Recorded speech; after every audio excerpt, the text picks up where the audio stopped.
understanding the multiple dimensions of your existence can coexist without chaos and prioritizing simultaneously, spontaneously in you makes you chaos free, stress free, tiredness free, incompletion free, worry free. Listen, I'll explain. Very simple thing I can tell you. Visualize yourself with the 25 heads of Paramashiva, 75 eyes. Now decide all your problems, difficulties, business, everything. You will think through these 25 heads and find solution. Please listen.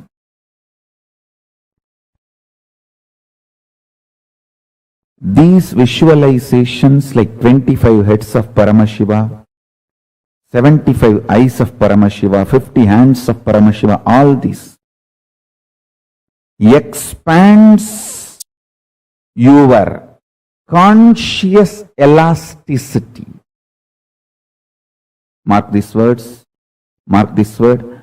Conscious elasticity means capacity to conceive larger ideas, ideologies, principles, theologies.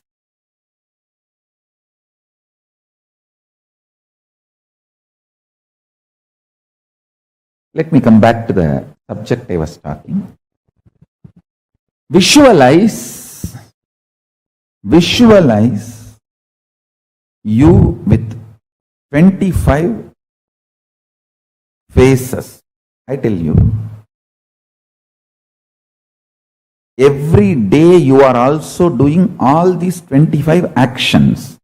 You are creating something, you are maintaining something, you are rejuvenating something, you are pulling yourself out of delusion sometimes, you are liberating yourself sometimes. All these 25 actions you are also doing, but with a lot of conflict, stress, friction, fight, internal chaos, because you do not understand all these 25 can coexist in a very orderly way. If you can organize your inner space and understand this 25 constantly is happening in you in a very orderly way. Please understand, this next 24 hours, I want to dedicate this. I want to dedicate it to this one principle. All of you sit and pen down, think, do Vakyartha Sadas on this one principle. How you are doing all these 25 actions of Paramashiva in your life every day. Understand? Macrocosm is Paramashiva, microcosm is you. You are the microcosmic version of macrocosm Paramashiva. Brahmanda is in Pindanda. Brahmanda is Paramashiva. You in your body, in your Pindanda, is direct version, reflection, representation of that Paramashiva in all his glory, capability, possibility and powers. You are blueprint of Paramashiva. Conscious elasticity. If you visualize you with all these 25 phases of Paramashiva, the different aspects of your life, your capacity to keep everything integrated to your consciousness is conscious elasticity. If you feel these 25 phases, heads of Paramashiva is on your head, the neck muscle actually keeps all the heads integrated to your body. Same way, the conscious elasticity is the neck muscle keeps all these 25 phases and paces of you, keeps integrated to your consciousness. Understand? All of us are doing these 25 activities. You are creating, maintaining, maybe in small scale, destroying, putting in delusion, pulling out of delusion, liberation. All of us are doing. See, when you give a consolation, a loving smile, or a simple loving hug to a friend, you are liberating that person from suffering. So every day, knowingly, unknowingly, all of us are doing all these 25 activities. If you are in chaos, disorganized, you suffer as bandha jiva, bound soul. If you become organized, understand these 25 phases of you is part of you and integrate them. By building a conscious elasticity, you become Paramashiva. Unclutching strengthens your conscious elasticity. Your ability to be a creator or rejuvenator or liberator or destroyer or deluder, all your dimensions will be in sync if you know how to be unclutched. By more and more unclutching, build conscious elasticity. That's the essence of today's satsang.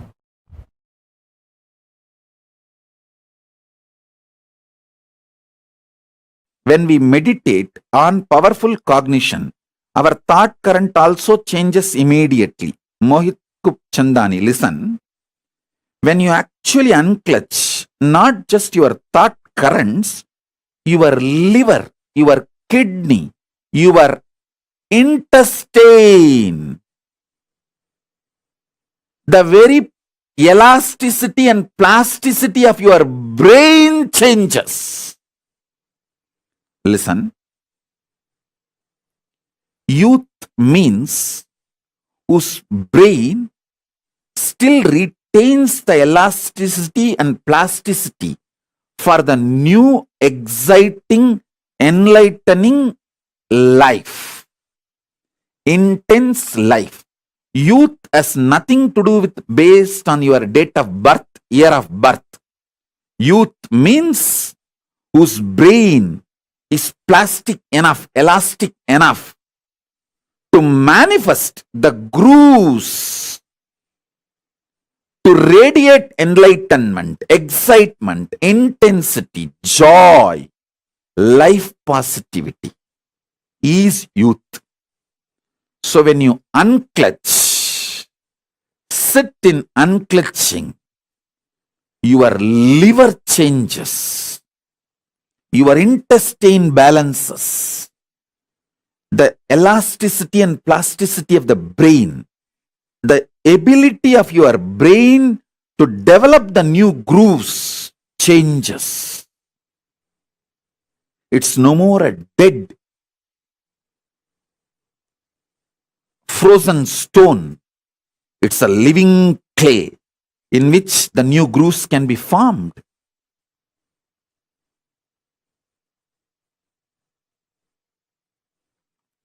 Youth is a person who can get inspired, who can get excited, who can really awaken himself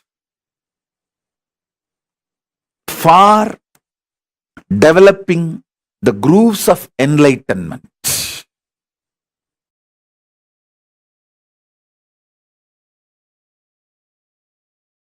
Simplest way, as it happened in my life, I tell you.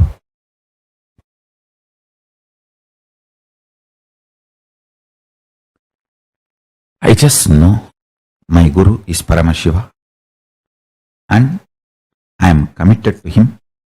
I'll do it. That's it. Understand? But I know I will be integrated to my Guru and my commitment to my Guru, and not even one second iota of doubt or idea of not doing even appeared. Forget about that thought appearing and then me consoling and denying and saying, no, there is no internal struggle. I just know I am committed to my Guru and I will do it. He may not be physically available to me now. That does not mean my commitment to him changes. When your commitment to your Guru changes, even if your Guru is physically alive, even if you are living with your Guru, you are Guru widower. If your commitment to Guru has not changed, you are Dirgha Sumangali, Nitya Sumangali.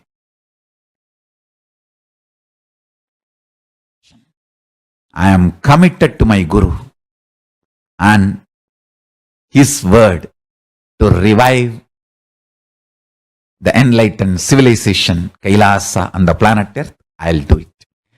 I will continue to strategize, and I also know very strongly I cannot be destroyed. I am Akshaya. Because my Guru is Akshaya.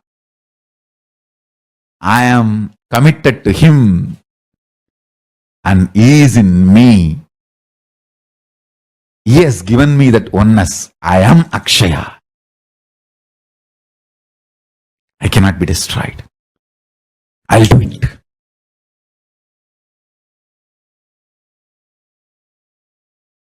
And I am successful in making it happen.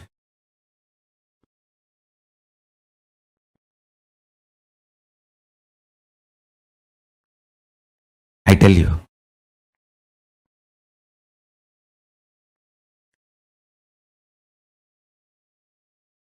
fundamentally, enlightenment is too simple. The identity you cognize as you just needed to move from pi of destructive individual identity to pi of Paramashiva. See, your foundation software, that binary code is destructive, powerless ideas, concepts, cognitions. If we wake up to the powerful cognitions,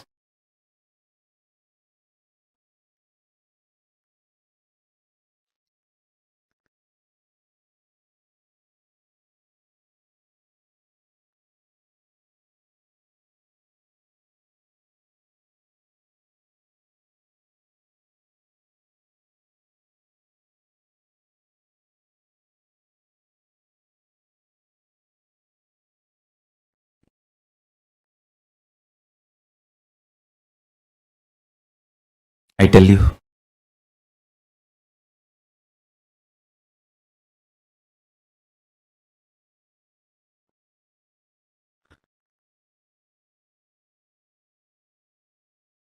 the whole being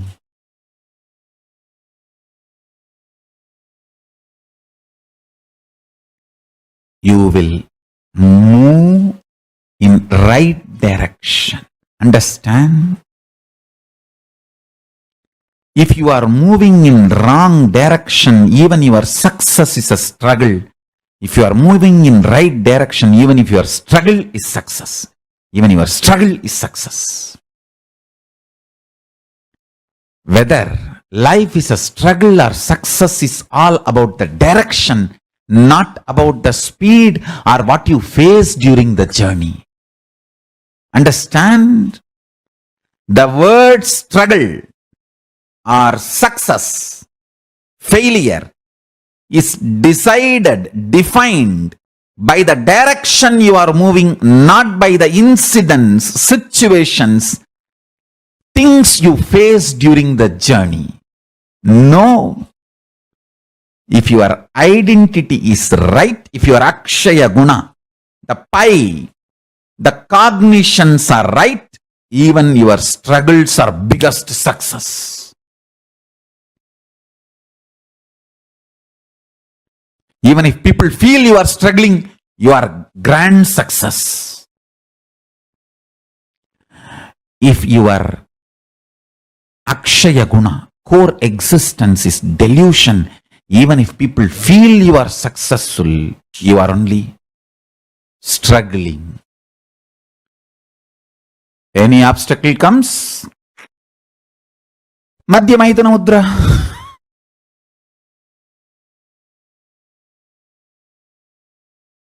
Neither internal nor external obstacles can come. No. Over. Understand? I can negotiate with whole world for my Guru, but no question of negotiating with my Guru. I'll conquer the whole world for my Guru. No question of even looking up to see his face, only feet. Understand?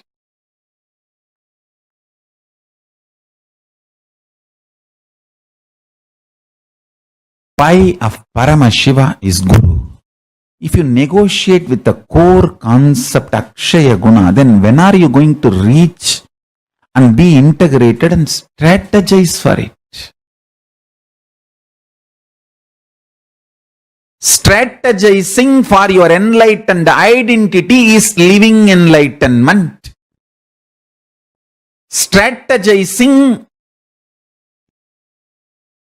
to live and manifest your enlightened identity is living enlightenment.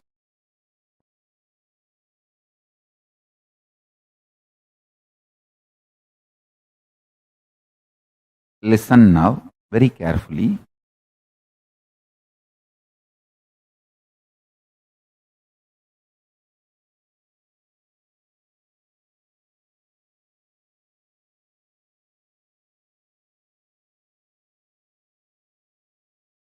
If you make a conscious intention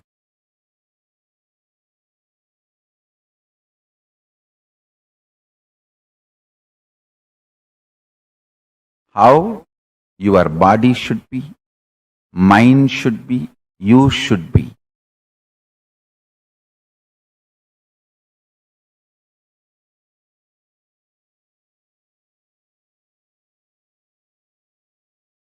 That conscious intention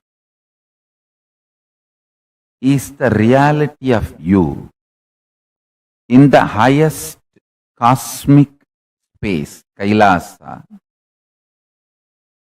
the state of Turyatita. So,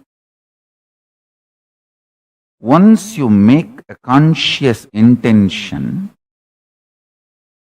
after that, all the time you rest within you, unclutch. that conscious intention starts exploding in you.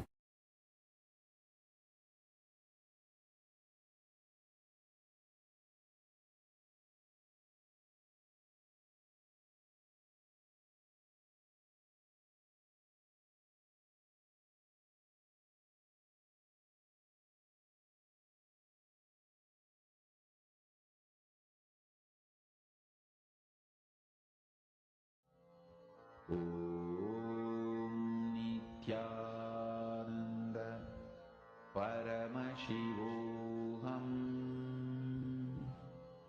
Om Nithyananda Paramashivoham.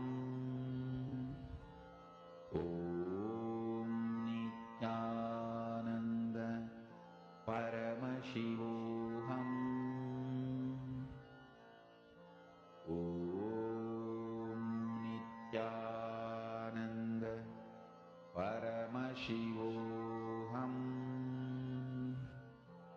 Om Nithyananda Paramashivoham. Mahamahāvāgya, spiritual lullaby for samadhi. And Suprabhatam, wake up call, wake up song for Paramashiva. This Mahamahāvāgya is spiritual lullaby for you to fall into samadhi. Suprabhatam, wake up song for Paramashiva to wake up in you. Just remember this one powerful cognition. This Mahamahāvāgya puts me in samadhi. This is spiritual lullaby for samadhi. And Suprabhatam, wake up song for Paramashiva in me. For Paramashiva to manifest. With this one spiritual powerful cognition, chant this Mahamahāvāgya.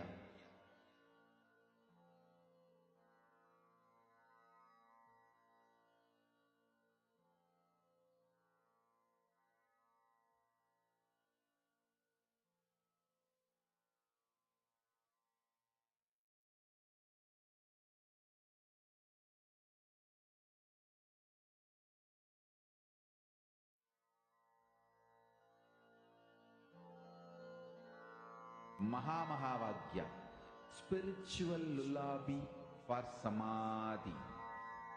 And Suprabhatam, wake up call, wake up song for Paramashiva. For Paramashiva to manifest. With this one spiritual powerful cognition, chant this Mahamahāvāgya. Om Nithyananda Paramashivoham.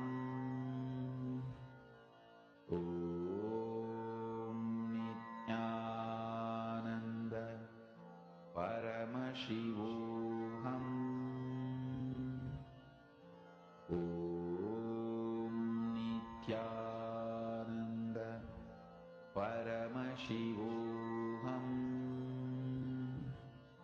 Om Nithyananda Paramashivoham. Om Nithyananda Paramashivoham. Om Nithyananda Paramashivoham. Om Nithyananda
Paramashivoham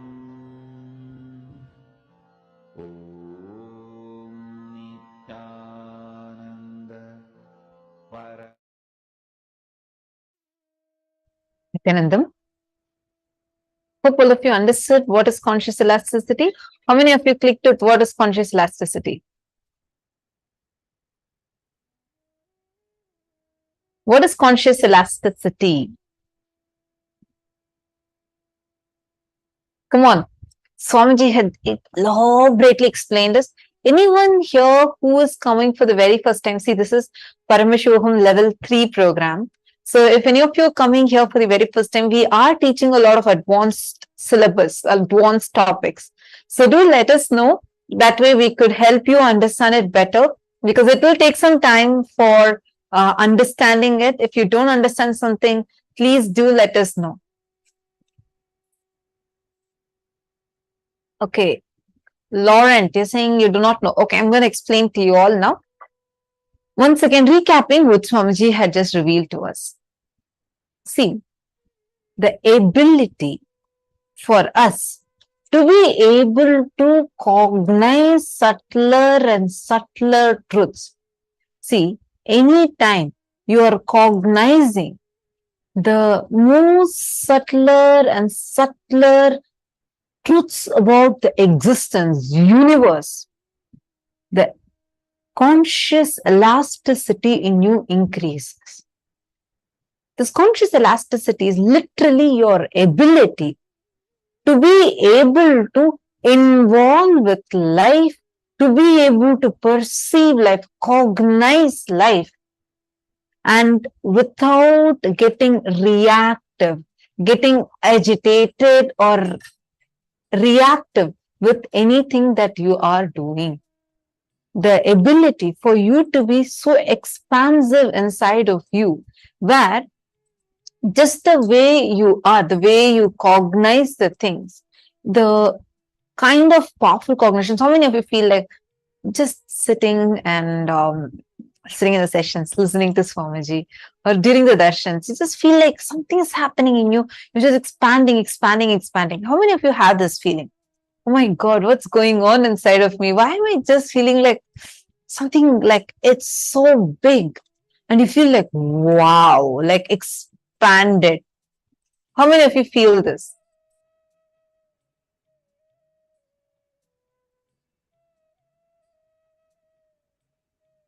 Take a few minutes and share.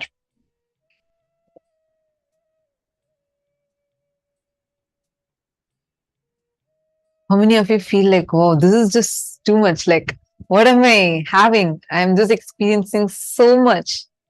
It's like expanding, expanding, and expanding in me.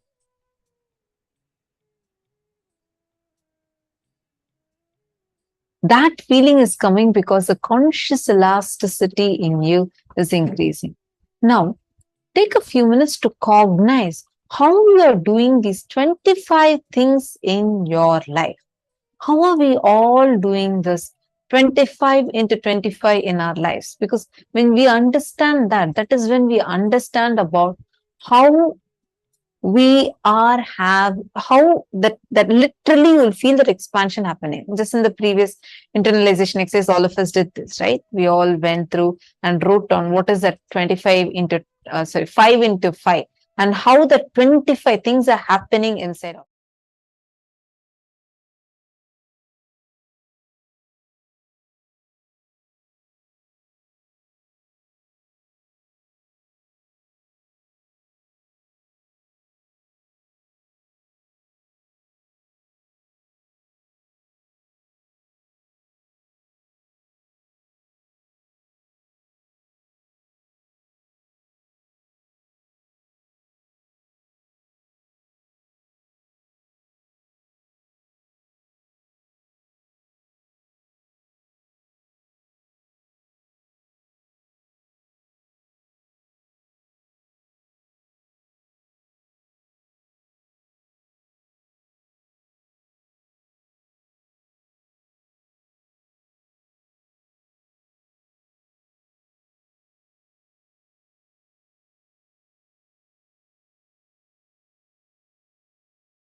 the conscious elasticity in us, right, has this extreme ability to make us manifest the experience of having the higher powerful cognitions in life. Listen very carefully. Whenever you manifest, whenever you experience the space of Paramadvaita, oneness, whatever you call it, have you all noticed how you suddenly feel like your inner space expands? Suddenly you'll feel like, oh my God, yes. Understand, every time you understand about life, you gain a new understanding about life, the way you cognize life completely changes. You're able to hear me better now, ma? Are you all able to hear me? I'm seeing some of you saying that voice is less, voice is soft.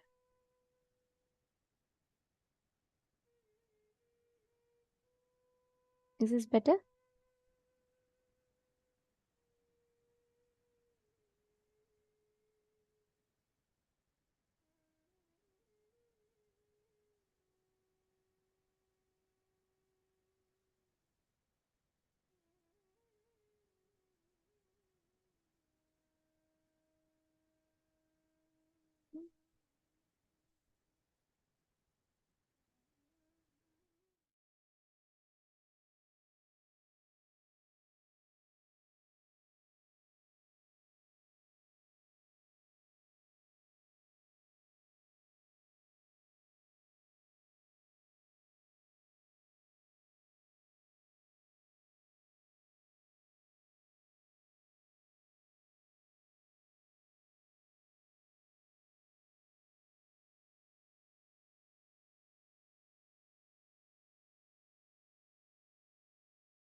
Nithyananda, hope the technical issues fixed now.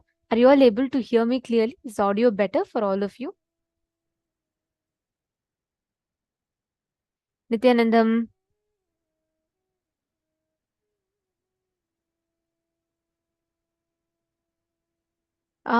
Okay. This room had the issue. Yes. Ma Jessica and Ma Vimala, I'm sorry, Ma. We have muted Ma Michael. We have muted Michael Borowski. I request all the participants to please mute yourselves. Please check. Do not unmute. Yes. So now you will all not have this issue anymore.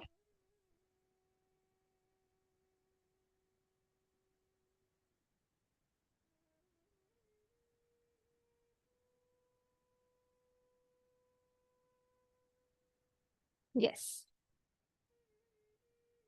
Now it will be fixed. Ma Prema Karani. Okay. Thank you. Ma Virupaksha. You should tell. You should certify. You're the first person to notify, so you should be the first person to certify if the voice is proper for you or not. Okay. Thank you, Ma. Okay. Thank you, Ma. All right. So now I apologize for that and will be aware of the volume. Okay. So see, please understand. Conscious elasticity. When your brain is cognizing the higher powerful cognitions and truths. Let's say you learn about for the first time, when you learn about vertical time zones. How many of you felt like suddenly you will feel like, the whole thing, your whole brain is expanding? How many of you experienced that when you listened to for the first time and when you learned about it, when you understood, you suddenly felt as if like, oh my God, there's so much and you're expanding. Understand, every time you cognize the powerful cognitions and truths, your inner space expands. Your brain literally rewires itself. The way you enjoy, the whole inner space literally expands. Understanding? So now, one truth all of us need to know. Conscious elasticity is nothing but your ability to cognize the truths, your ability to experience the powerful cognitions as the more and more your brain grows, brain develops, the powerful cognitions, the brain actually expands. Now, I request every one of you to sit with this understanding. Can each of you please bring a bottle of water? Like it should be half full is also fine. A bottle of water which is just half full. And can you keep it inverted? Okay. And what you're going to do is, see, listen very carefully. Like how if I have to, I'll give you all an example. Okay. So let's say I have this bottle with me. If I have to, this bottle's resting position is this, right? If I keep it on a stable surface, it's going to rest like this, correct? Now, for me to make this bottle move, I need to apply a force. So let's say my hand, and then I'm just going to push this and then it falls, correct? So when I apply the external force, the bottle is going to fall. Now, what you're all going to do is, there is the bottle, but you are not going to apply any external force. If I'm keeping the bottle here, and I'm not going to apply any external force. Without applying external force, I should be able to make this bottle fall. The same consciousness that fills you, pervades in you, pervades the whole cosmos. That same consciousness pervades this also. Now, instead of giving an external force like this to move it, I am just going to, with the power of my conscious will, connect with this bottle. Okay, so you all can keep it inverted. So basically, you're going to be keeping it the other way around. And experience that space of oneness with it. And you're going to be moving the bottle using the power of your consciousness. And what does that mean? When I say the power of consciousness, what does that mean? It means your ability to cognize yourself, as Paramashiva. See the bottle in front of you also as a manifestation of that very form of Paramashiva. It is the same clay, but the shape that clay is formed out of is different.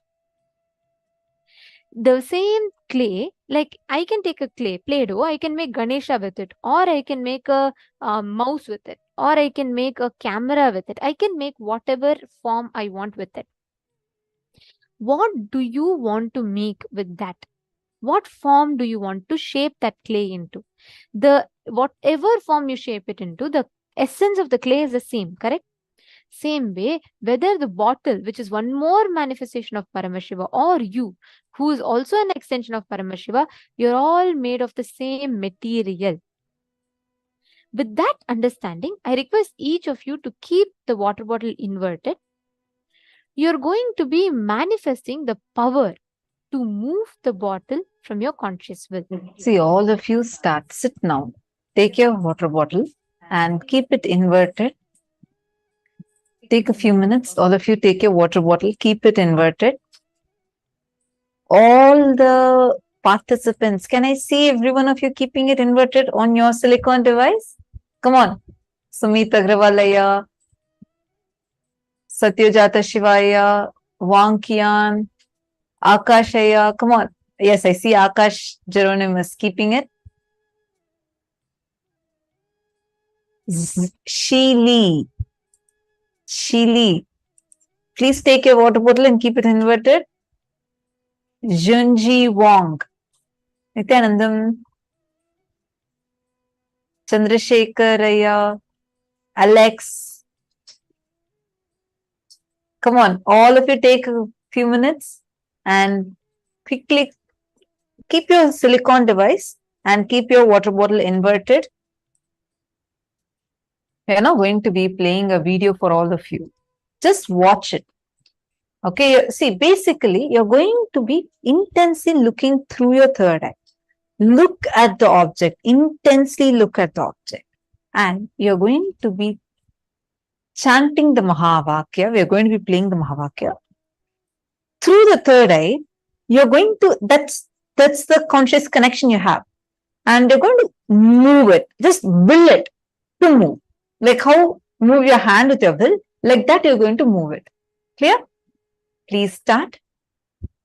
Chant the Mahavakya. Ananda Paramashivoham Om Nithyananda Paramashivoham Om Nithyananda Paramashivoham Om Nithyananda Paramashivoham Om Nithyananda Paramashivoham Om Nithyananda Paramashivoham Om Nithyananda Paramashivoham Om Nithyananda Paramashivoham